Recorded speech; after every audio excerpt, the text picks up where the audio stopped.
My boyfriend went to snatch the bride, and the bride was his ex. The day before Gerald's ex-girlfriend's wedding, she sent him a message. If you come to snatch me away tomorrow, I'll still go with you. He kissed me fiercely, trying to reassure me, telling me he had long since let her go. But early the next morning, he still rushed to her wedding without hesitation and took her away. Chapter 1. I'm getting married next month. Elizabeth, Gerald's ex, stood in front of us, blocking our way home. With just that one sentence, Gerald froze on the spot. This was the third time she had stopped us on our way back, begging him to get back together. The first 2 times, Gerald had either ignored her or mocked her. This time was no different. He only paused for a second before letting out a cold scoff. None of my damn business. Gerald, do you still like me? Tears welled up in Elizabeth's eyes as she stubbornly stared at him. Gerald took my hand and looked down at her from above. Can't you see I have a girlfriend? Her voice trembled with suppressed sobs. I'm just asking you, do you still like me? I felt Gerald tighten his grip on my hand. His dark eyes were completely unreadable. Get lost. He told her to leave, but in the end, he never answered her question. Chapter 2. Elizabeth left in tears. Gerald didn't turn back to look at her, but his hand holding mine felt a little stiff. After that scene, my mood wasn't great either. We went home in silence, but the drama didn't end there. Not long after we got back, loud, forceful knocking came from the entrance. Gerald frowned and opened the door. It was Elizabeth's best friend. She glanced at me through Gerald, completely fearless. Gerald, are you really going to just watch Elizabeth marry someone else? The irritation from earlier surged back, and I spoke impatiently. Gerald already has a girlfriend. Can you stop bothering him? She pressed her lips together. I'll just say one thing. Then she looked at Gerald again. Elizabeth doesn't want to marry him. Her parents are forcing her. That man isn't a good person. He abused his ex and even cheated. That's enough. Gerald suddenly cut her off. It has nothing to do with me. Stop bothering me and my girlfriend. Chapter 3. After Elizabeth's best friend left, Gerald acted as if nothing had happened, until bedtime when I stepped out of the bedroom. The living room lights were all off. Gerald sat sunk into the sofa, the only glow coming from the red ember between his fingers. Are you thinking about Elizabeth? I didn't want to beat around the bush, so I asked directly. Gerald let out a soft laugh and stubbed out the cigarette. Come here. I walked over. Just as I was about to sit down, he pulled me onto his lap. He lightly tugged at my earlobe, his voice tinged with amusement. I was just thinking, maybe it's time we put marriage on the agenda. I froze and looked up at him. What? You don't want to marry me? The tension that had been building inside me all day finally loosened. I muttered awkwardly. I'll think about it. The moonlight was dim. I stared at him, but still couldn't make out the emotion in his eyes. But Gerald still didn't come back to the bedroom. I saw his back as he stood at the study door and called out to him. He didn't turn around. There's just a bit left to wrap up on a project. Go to sleep first. His voice was as gentle as usual, so I forced down the faint unease rising inside me and went back to the bedroom alone. That night, I had a dream. In the dream, I was just an observer, watching helplessly as Gerald and Elizabeth got married. Gerald kissed the back of Elizabeth's hand and slipped a ring onto her finger. At the center of the ring was an Inca rose, a symbol of love that lasts until death. Chapter 4. Early the next morning, Gerald left for the company very early. While cleaning the study, I saw the ashtray filled with ashes and cigarette butts. I paused for 2 seconds, then still took a photo and sent it to him. You've been smoking way too much lately, Gerald replied quickly. The project is too complicated. It's been stressing me out, so I smoked a bit more. Is that all? After a long while, he finally replied, What are you suspecting?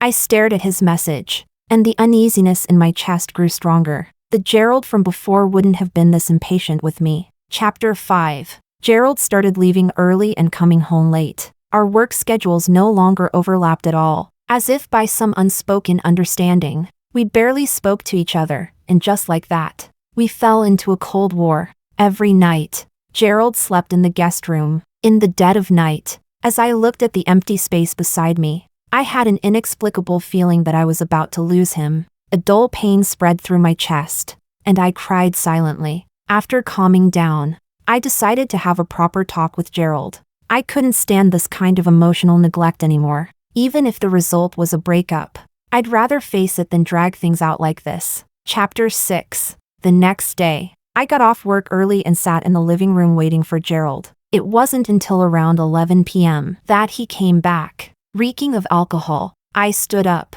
suppressing the ache in my chest, and spoke calmly, trying to keep my dignity. Gerald.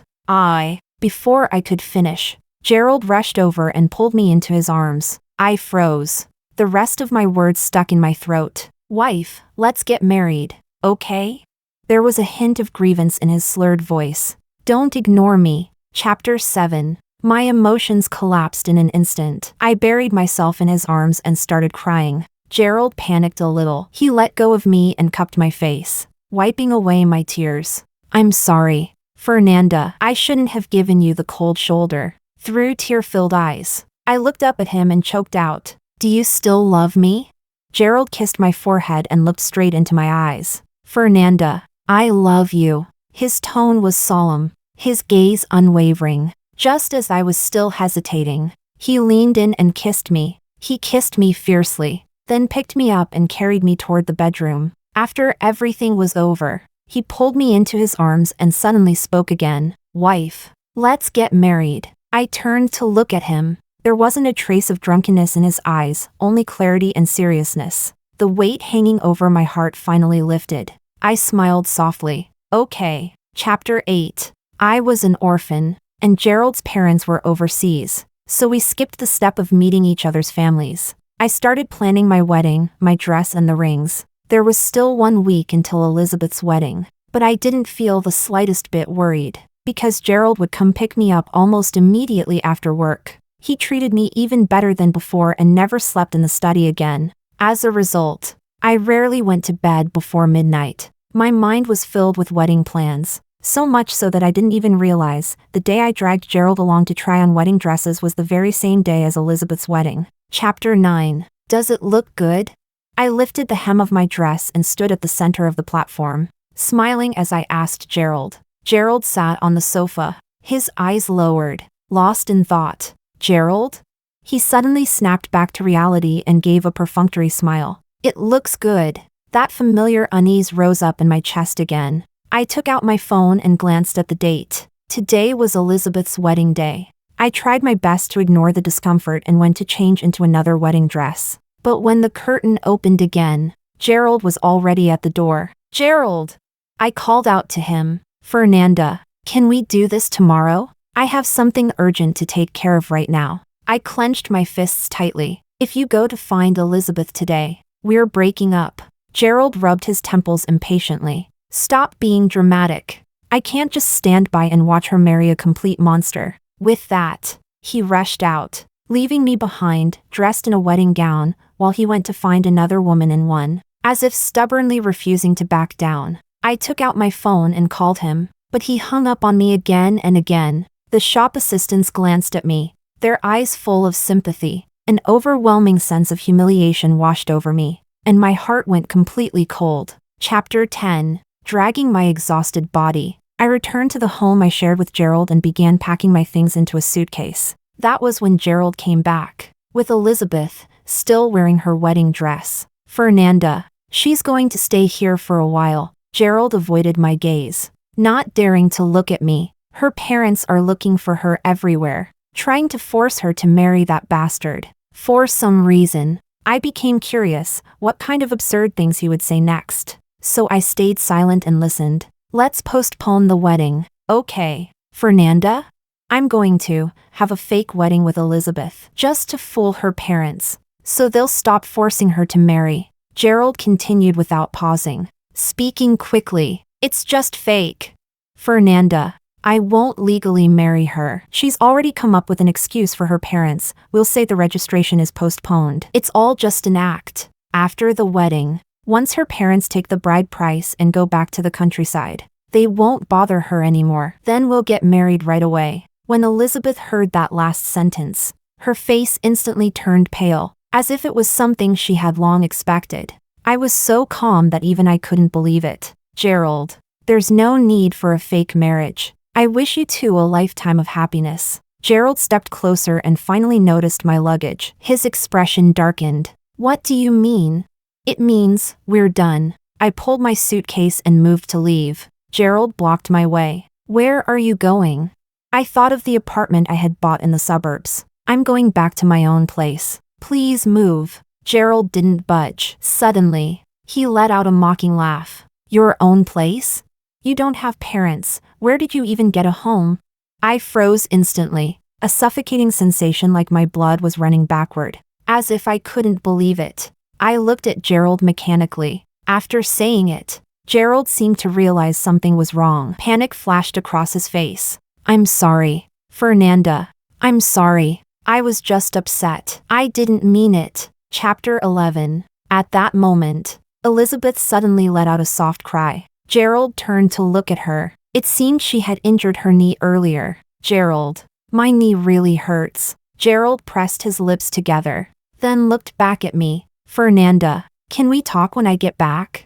Without waiting for my answer, he went downstairs to buy medicine for Elizabeth. Elizabeth walked over to me, while I was still frozen in place. She held up her phone, showing me the message she had sent Gerald yesterday. If you come crash the wedding tomorrow, I'll still go with you. She raised an eyebrow and smiled. See? With just one sentence, he dropped everything to come find me. And not just that, on the day he proposed to you. We were together the whole time. We even kissed. Suddenly, I remembered how unusually passionate Gerald had been that day. Holding me, kissing me, ending the days we had spent sleeping separately. A violent wave of nausea surged up my throat. I rushed into the bathroom and started vomiting. Behind me, the sound of high heels echoed, full of a victor's contempt. Elizabeth's voice drifted lazily behind me. If I were you, I'd have some dignity and leave immediately, instead of shamelessly staying here. I was silent for a few seconds, then braced myself against the sink and stood up. With a pale, disheveled face, I turned to look at her, as if trying to see straight through her eyes. I made my decision almost instantly. You really want me to leave that badly? I curled my lips into a faint smile and said word by word. Then go tell Gerald yourself. Tell him you don't want me staying here. Clearly, she didn't dare. She couldn't ruin the innocent, pure image she had in Gerald's eyes. And I changed my mind. Leaving in humiliation would only make things easier for Elizabeth and Gerald. I wanted them to go through the same pain I had. Only then would it be fair to myself. You. Elizabeth's expression changed. She glared at me but couldn't say a single word. Chapter 12. Gerald came back very quickly. He must have run. He was slightly out of breath when he entered. Gerald. Elizabeth's eyes lit up as she stood from the sofa. Put the medicine on first. Gerald tossed the medicine into her arms. Without waiting for her to finish speaking, he quickly walked into the bedroom. The bedroom door wasn't closed. I sat at the edge of the bed, watching the man kneel in front of me. Gerald let out a breath of relief and took my hand. Fernanda. I hesitated for half a minute before opening the door. I was afraid that once I opened it, you'd already be gone. His voice trembled slightly, lingering with fear. Good thing you're still here, in our home. How ironic. He used the word home. I looked down at him, my eyes filled with nothing but indifference. Elizabeth, sitting in the living room, stared straight in our direction, her grip on the sofa tightening. I met her gaze and smiled, then slowly pulled my hand out of Gerald's. I haven't forgiven you. I know, wife. Gerald quickly responded. Once Elizabeth's situation is resolved, we'll register our marriage, but you might have to bear with it for a while. His voice softened, and he pressed his lips together before continuing. We can't hold our wedding ceremony anytime soon, at least not until her parents receive the bride price. Otherwise, they might realize that Elizabeth and I are only fake marrying. I looked at him for a long time, trying to see through his perfect exterior into the rot beneath. In the end, I didn't respond to his absurd proposal. I only gave him an ambiguous answer. I'm tired. I want to rest. Gerald took it as my silent agreement. Just as I wanted. Guilt appeared in his eyes. The seed of guilt had already been planted in his heart. I would let it grow, bit by bit, until it became a towering tree, and it would become Elizabeth's fatal blow. Chapter 13. After I completely let go of Gerald, even when he and Elizabeth acted intimate right in front of me, I felt nothing beyond disgust. Elizabeth trying to provoke me through Gerald was completely meaningless. Gerald's apartment had 3 bedrooms. Elizabeth and I each stayed in separate guest rooms, while the master bedroom was left for Gerald. Most of the time, I stayed in my room, only occasionally coming out to get a glass of water. And every time, Elizabeth would seize the opportunity to put on a show in front of Gerald. Gerald, my knee still hasn't healed. Can you help me apply the medicine? Gerald immediately looked up at me. I glanced at them without a ripple of emotion, picked up my water, and returned to my room. Behind me, hurried footsteps followed. Before I could react, Gerald grabbed me and dragged me back into the room. Most of the water spilled. What's wrong with you? I tried to shake him off and brush the water off my clothes. With a loud bang, Gerald slammed the door shut and pinned me against it, staring at me expressionlessly. What do you mean? I looked at him impatiently. What do you mean? What do I mean? He lifted my chin, as if desperately trying to find something in my eyes. In the end, he seemed to lose strength, lowering his head against my neck. Fernanda, you've changed. The old you wouldn't have let Elizabeth get close to me. You wouldn't be this indifferent. Then, in a low voice, he suddenly asked, "Do you still love me?" Gerald slowly lifted his head, his gaze falling on my lips as he leaned in. I instinctively turned away, but he forced my face back. Answer me, Gerald. Let me ask you something. I let out a self-mocking laugh. If I were the one still entangled with my ex, and even planning to have a wedding with him, what would you think? I told you, it's just fake. I don't believe you feel nothing for Elizabeth. Besides, on the day you proposed to me, didn't you kiss her? The color drained from Gerald's face instantly. I took the opportunity to break free and pushed him out the door. I need time to calm down and rethink our relationship. With that, I shut the door. Before it closed completely, I saw the pain in his eyes. I knew something was already on the verge of collapse. Gerald's firm resolve, built on pity and lingering affection for Elizabeth, was quietly crumbling. Bit by bit. Chapter 14. Living under the same roof. I didn't expect Elizabeth to be the first one to break. She crouched in front of me, clutching my sleeve, crying desperately. Fernanda, please, give Gerald back to me. I can't live without him. Gerald had just come home from work and saw the scene. His face darkened as he walked over to Elizabeth. What are you doing? I pulled my sleeve back, brushing it off as if something dirty had touched it. The one who falls for your act is back. I glanced at Gerald, then looked at Elizabeth with disgust. Don't use that face to disgust me. It was probably the first time Elizabeth had been cursed at like that. Her expression completely fell apart. For a moment, she forgot Gerald was right there and shouted at me. What right do you have to act so superior? What makes you better than me?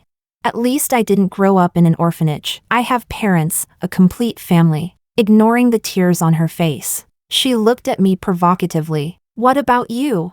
I suppressed my breathing, staring at her as I walked toward her. Then I raised my hand and slapped her. Hard. Elizabeth staggered to the side from the force. I stepped closer and slapped her again. Backhanded. She screamed but couldn't dodge. As I raised my hand for the 3rd time, Gerald stopped me. Fernanda, that's enough. Without hesitation, I turned and slapped Gerald across the face. Don't touch me, I shouted, my emotions breaking apart. Tears streamed down uncontrollably. It's because she saw how you once used this against me that she knows how to hurt me with it. So what if I don't have parents? Does that make me less than others? With reddened eyes, I stared at the two of them. After seeing people like you, I finally understand even a so-called complete family can raise absolute trash. I turned and went back to my room. The moment I locked the door, I collapsed onto the floor, leaning against it, crying silently. I remembered how I had once felt inferior about this in front of Gerald. But back then, he had only held me gently in his arms. Fernanda's first and only home is with me. In the future, all my wife's love will belong to me alone. I'm so lucky, he had whispered in my ear, solemnly. Fernanda, let me give you a home, okay? But reality turned out to be the opposite. He was about to give that home to someone else. And worse, he had turned the very thing I once revealed out of love, my deepest insecurity, into a blade to hurt me. Chapter 15. After crying for so long, I felt a little thirsty. I took a cup and went out to get some water. The living room lights were on. The two of them stood with their backs to me, perhaps because I opened the door quietly. I didn't alert them. Elizabeth hugged Gerald from behind, sobbing softly. Gerald, I'm sorry. I'm so sorry. I didn't mean to say those things. I was just too scared of losing you. Back then, when I broke up with you, it was only because I was afraid my parents would take a liking to your family background, force you to marry me, and demand an outrageous bride price. All this time, I've only ever loved one person. Elizabeth walked around to face Gerald. His name is Gerald. I gently pulled the door almost shut. Even so, their voices still carried clearly. But the one I love is Fernanda. I turned the cup in my hand and let out a silent laugh, more ironic than entertaining. Gerald, can you really say you don't have even a trace of feelings for me? I had asked him that question before too. His answer was still silence. After all these years, haven't you missed me? Elizabeth's tone carried a hint of temptation. Tonight, can we not think about so much?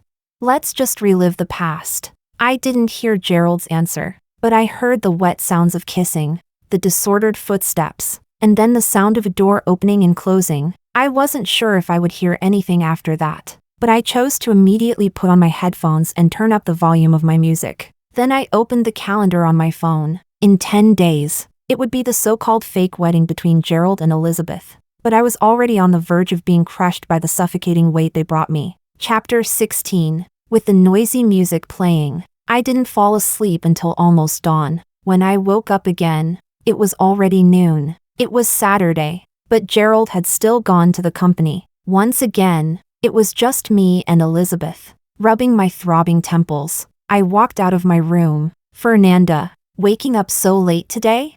Elizabeth leaned lazily against the master bedroom door, wearing Gerald's shirt. I noticed her eyes were a little swollen, as if she had been crying. After taking a sip of water to moisten my throat, I slowly raised my eyes to look at her. Elizabeth, using such underhanded tricks again and again, what exactly are you trying to do? What do you gain from provoking me? Do you really need to see me show up at your wedding as Gerald's official girlfriend of 3 years and cause a scene before you're satisfied? My calm, emotionless tone made Elizabeth's expression change drastically. She gritted her teeth. Then why are you still staying here instead of leaving? I thought about it for a moment before answering her honestly. To witness something. Chapter 17. When Gerald came back that evening, he still had his laptop bag in hand as he headed straight for my room. I was sitting at my desk, preparing for Monday's work. At the sound of him, I only glanced at him briefly. Do you need something? There was hesitation in Gerald's expression. I looked up and saw his Adam's apple bob before he finally spoke. Fernanda, what time did you go to sleep last night? I closed my laptop and looked at him directly, asking lazily. Why?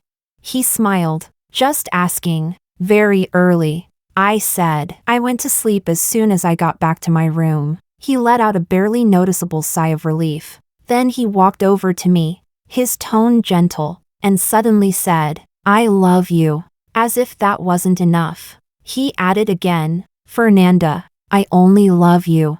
I listened expressionlessly. What about Elizabeth? Gerald's gaze was clear, without the slightest hesitation. I don't love her. Maybe I once had unresolved feelings toward her, but now I've let them go. Then what was last night? Just a moment of recklessness?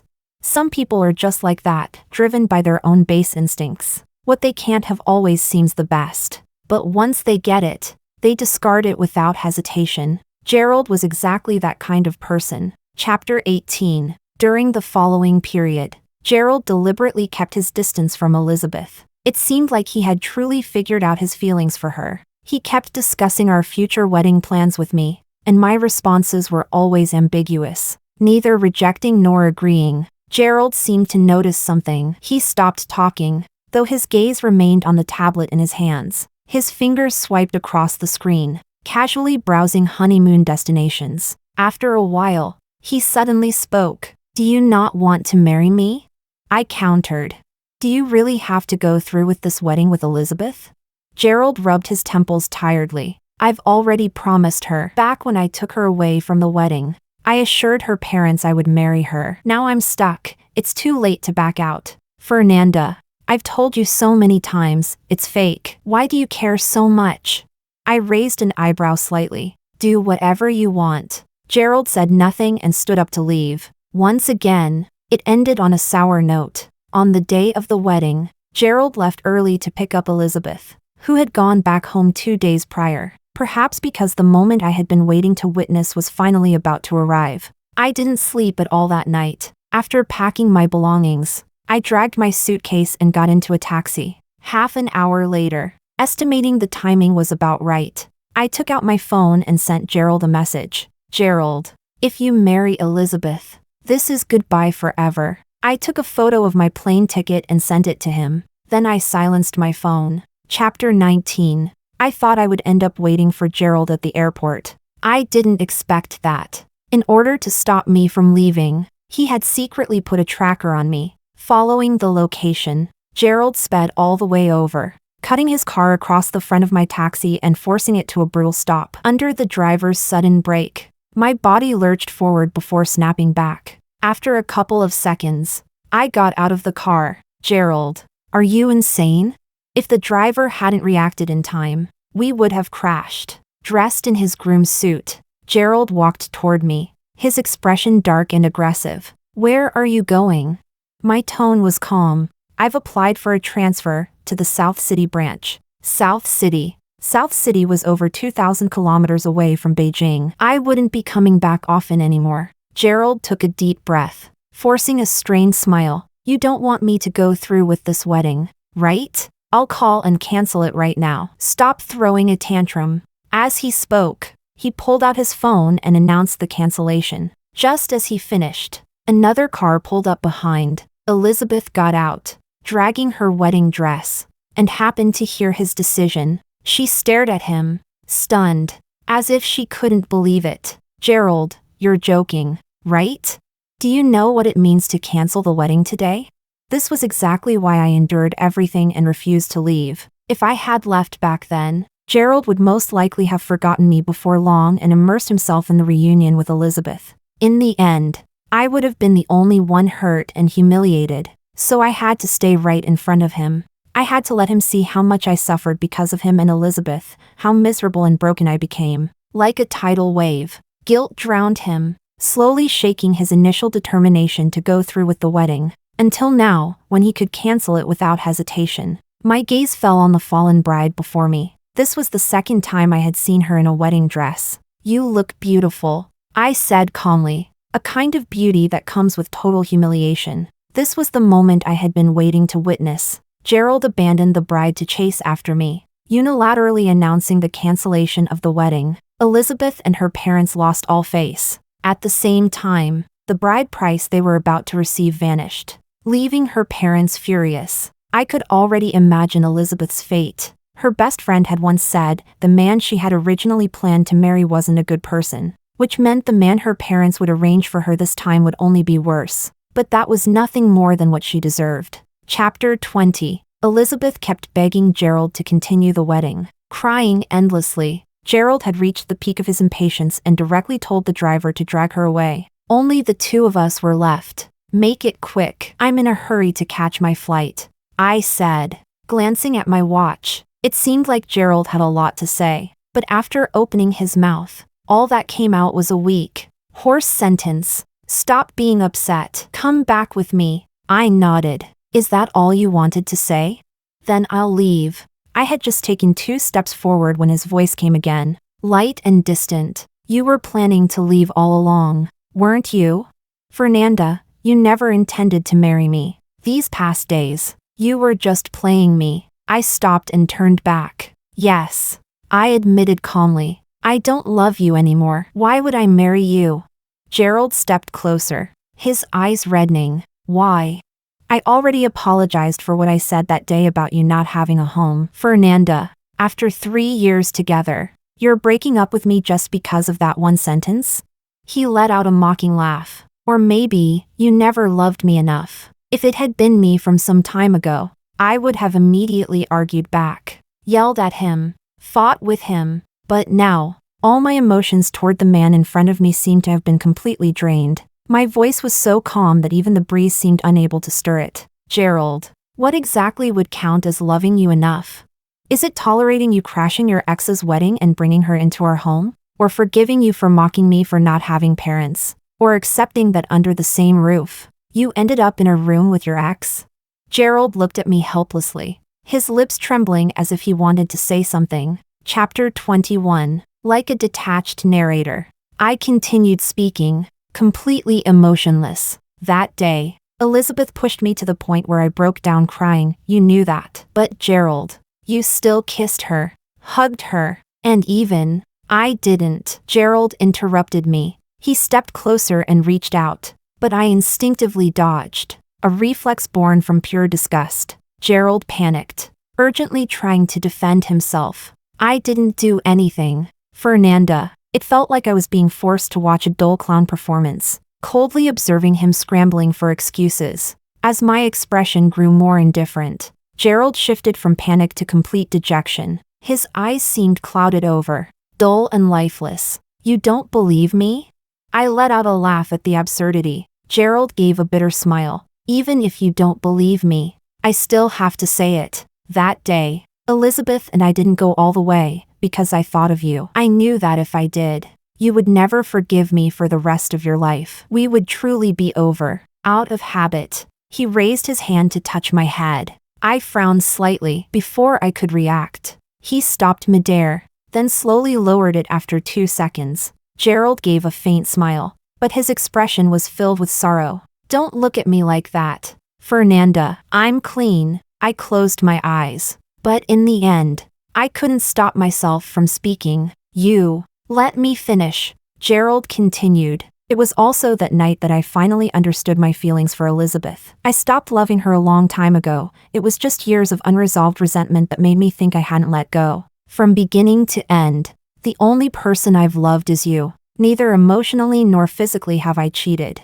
I've always been loyal to you. I looked at the sincerity in his eyes and shook my head with a soft laugh. First time I've heard that kissing your ex doesn't count as cheating, and that as long as you don't go all the way. It's not cheating. I studied the well-dressed scum in front of me carefully, for the first time seriously wondering if I had been blind for 3 years. Stop lying to yourself. Your excuses make me sick. Gerald, you betrayed me. I didn't let Elizabeth off, and I won't let you off either. Chapter 22. A few days ago, I heard Gerald mention that he was competing with someone else in the company for the position of vice general manager. He said it was basically already decided it would be him. But just now, while Gerald abandoned his wedding and chased after me, I had already asked someone to send his company's address to Elizabeth's parents. Having failed to get the bride price, they would definitely be unwilling to let it go and would surely go to his company to cause a huge scene. That promotion? Most likely gone. I tilted my chin at him.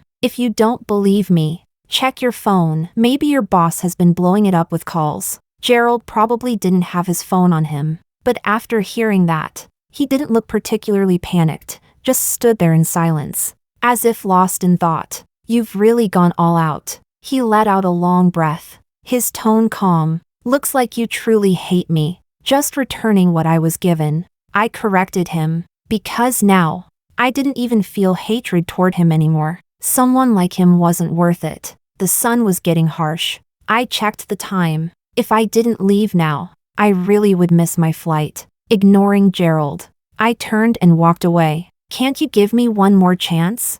I really do love you. I was grateful for the sudden gust of wind that scattered his voice behind me. Without the slightest hesitation, I continued toward the airport. After getting into the taxi, I saw in the rearview mirror that Gerald was still standing there, watching in my direction. Slowly, I withdrew my gaze and looked ahead. Ahead of me was a new life, my own future. Chapter 23. I settled down in South City. In the following 5 years, I only occasionally heard bits and pieces about Elizabeth and Gerald. Elizabeth, under pressure from her parents, married a second marriage nouveau riche more than 20 years older than her, but she still couldn't stay faithful. After her affair was discovered by her husband, she was severely beaten. When a friend told me about it, they clicked their tongue in disbelief. As for Gerald, there was almost no news.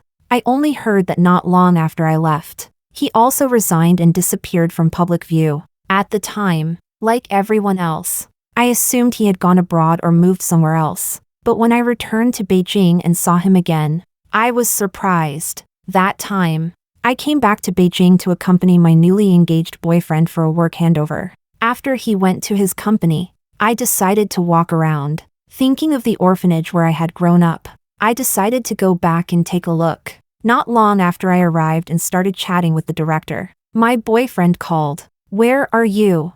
I gave him the orphanage address. He chuckled softly. "I'll come pick you up right away." The director showed me around the new equipment, freshly painted walls, and more advanced educational resources. Everything was completely different from before. The director smiled and said, "We recently got a new male teacher. He donated almost all of his assets to our orphanage. That's why the children's living conditions have improved so much." I nodded along. People who can do something like that are really rare these days. I even joked. "So, are you using his donation to pay his salary now?" "He doesn't even take a salary. He still does some investments on the side. And whatever he earns, he spends on the orphanage." I looked around but didn't see any male teacher. Seeing that it was about time, I stood up to say goodbye. Before leaving, I gave the director a card with 50,000, partly as charity, but also as gratitude for the years this orphanage had raised me. Chapter 24. There was still a stretch of gravel path from the orphanage to the roadside. I figured my boyfriend's car wouldn't be able to drive in, so I slowly strolled outward. In the quiet air, a faint sound of crying drifted over. The farther I walked, the clearer it became. "Tell me why you're crying." The man's voice sounded somewhat familiar. Until I saw his back, my steps froze. Gerald was crouching in front of a little girl who was sobbing. "The boys in my class called me a wild child today. They said kids who don't have parents or a home and live in an orphanage are wild children. No one wants to play with me anymore." Gerald reached out and wiped the girl's face, letting out a soft scoff. "If anyone calls you that again, come find me. I'll teach them a lesson. Who says not having parents means you don't have a home? Isn't the director good to you? Aren't your teachers good to you? Or do you not get along with the other kids here?" The little girl shook her head 3 times in a row. Gerald gently patted her head. "Exactly. You clearly have so many people who care about you. Being loved by so many people here is something to be proud of. Understand? Never feel inferior just because you grew up in an orphanage." The girl nodded, half understanding. Gerald stood up and took her hand. "Let me take you back to our home that's even bigger than what other kids have." He turned and met my eyes. His steps halted. 5 years later, seeing him again, Gerald still looked the same as in my memory. And yet, there was something different. The man standing before me truly carried the air of a teacher now. His eyes were slightly red, emotions surging within them. I saw his lips part, as if he wanted to say something, but a voice interrupted him. "Why are you just standing there?" I snapped back to my senses and looked past Gerald. My boyfriend had just arrived and was walking over after getting out of the car. Gerald closed his mouth again. "All done with your work?" I changed the subject. "Yeah, getting married to you wasn't easy. You know, after this, I can finally settle down in South City." I couldn't help but laugh. "Stop teasing." Gerald lowered his gaze, standing there in silence, until the little girl tugged at his hand, confused. "Mr. Gerald, aren't we going back?" Only then did Gerald come back to himself. He took her hand and walked past us. From beginning to end, he only looked straight ahead. "Let's head back too." I nodded, smiling. All right. This time, when I returned, I would be getting married, no surprises. A heart that had drifted for nearly 30 years had finally found its place. I took my boyfriend's hand, looking forward to the future. Behind me, the little girl's voice rang out again. "Mr. Gerald, why are you crying?" I suddenly started humming a tune, cutting off the sound behind me. That unexpected reunion with Gerald. To me now, it was nothing more than a passing note. The person beside me, and the life ahead, those were the true melody of my future. Chapter Extra, Gerald. Gerald heard about Fernanda's wedding from the director. The mass email invitation Fernanda sent included their wedding photo, along with the date and location. He stayed silent for a long time, then left as if nothing had happened. Like always, he went about his routine. The day before Fernanda's wedding, trying to distract himself, he glanced at the stock market and casually bought 2 stocks. Only afterward did he realize he had invested in declining industries. As evening fell, Gerald leaned against a wall, smoked a cigarette, and booked a ticket to South City. Because he left in a hurry, he wasn't dressed formally, just a black hoodie and simple pants. Standing at the hotel entrance,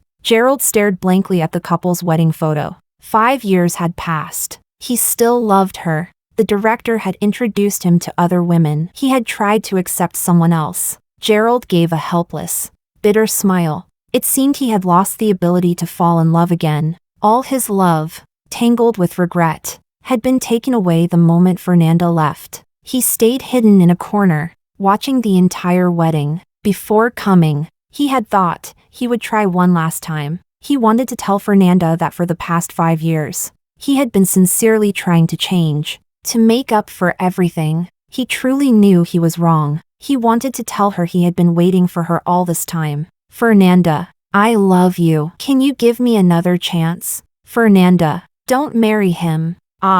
Gerald muttered to himself again and again, rehearsing what he would say. But the moment Fernanda walked out in her wedding dress, he knew he wouldn't be able to say anything. There was a bright light in her eyes, and the smile on her lips said everything. How long had it been since he last saw her like this?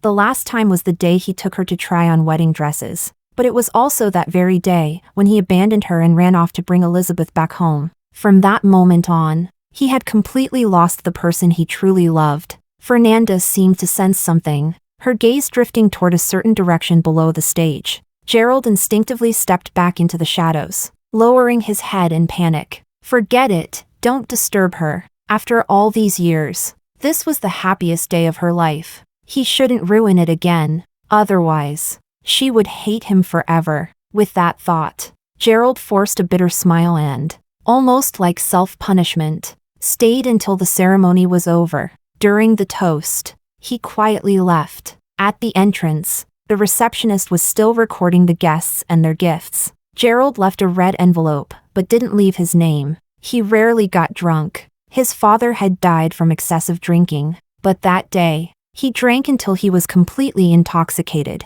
At night, the wind by the river was no longer cold, it felt unusually gentle. Gerald leaned lazily against the railing of a bridge, holding a bottle of alcohol. He smiled faintly at the wildflowers growing along the riverbank. So, it's spring already. After finishing the last sip, he tossed the bottle aside. He wandered aimlessly, not knowing where to go. He loved South City because the girl he loved was here, and he hated South City because the girl he loved had met someone else here, fallen in love, and was now promising her life to another man. His consciousness gradually blurred as he staggered along the road. It was an accident, and also a kind of subconscious self-destruction. A truck driver on the road, fatigued from driving, didn't notice the drunk man. The speed didn't slow. It crashed straight into him. Gerald collapsed into a pool of blood, the smell of iron mingling with the faint scent of flowers. In his fading consciousness, he suddenly remembered. For him, it had been love at first sight. That day, a girl in a floral dress stood beneath a locust tree, turning back with a smile. Look, spring has arrived. That night, Fernanda opened that special red envelope. Inside was only a card, with a password written on the back. She instinctively felt it was from Gerald, but she had no memory of what the numbers meant. She assumed it was random. Fernanda didn't want to touch the money. She simply set it aside, untouched. The door opened, and a man leaned against the frame with a playful grin. Wife. Fernanda pushed Gerald completely out of her mind, walked over, and wrapped her arms around his waist. Husband. The night was bright with moonlight and stars. Some were immersed in happiness, and somewhere else, someone had been declared dead after failed rescue. Fernanda had forgotten. That password was the date she and Gerald had once agreed to get married, and the amount in the card was $427,000. It was the price of the ring he had once picked out for her, but he never got the chance to buy it. Because Elizabeth had come back into his life again. That day, he had accompanied Elizabeth shopping, taken her out to eat, even held and kissed her. And that ring, he never mentioned it again.